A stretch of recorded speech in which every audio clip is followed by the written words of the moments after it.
Welcome back, guys. All right, so we just got done testing out the FMS K5, the FCX24 with the whole upgrades, and that thing did, it did pretty good in the rocks on first gear. I still need to trim the body a little more, but it did an overall pretty good job, I would say. Except second gear, with the brushless system, it's a little too much for this little K5, because I would have to go for sure wider, because it hits pretty big jumps and this thing wants to flip over and flop. It's pretty damn quick. I like it. I like that for sure, but you just gotta be careful. Anyways, on this episode, we are gonna try out one of my buddy's new crawler that he just got and I helped him build. His name is Marcos Saliba. Marcos! So lately, he's been seeing all these builds that I've been building and bringing together with all these cool parts.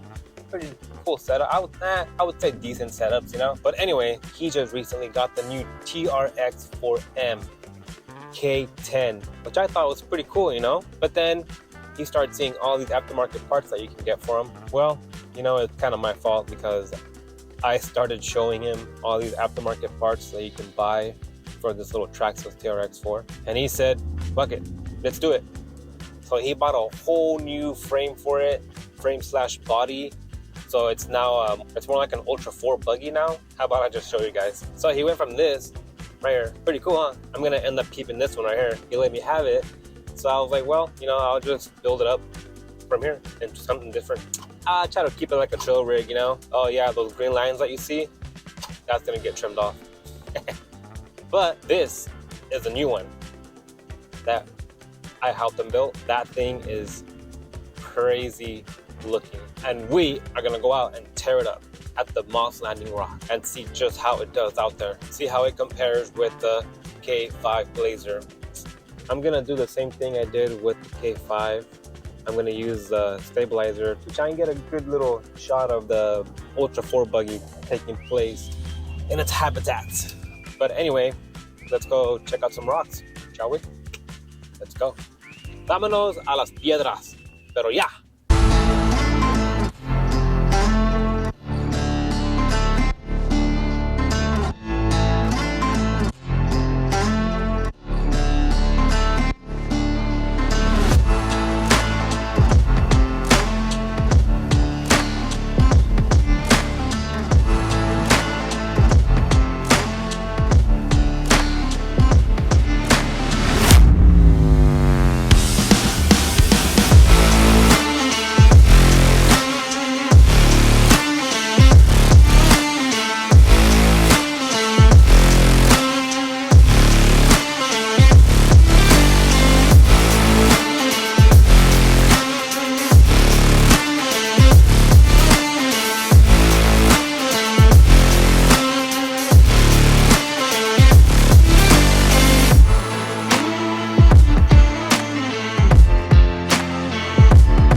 right, guys, we're back from Moss Landing with Marcos's build.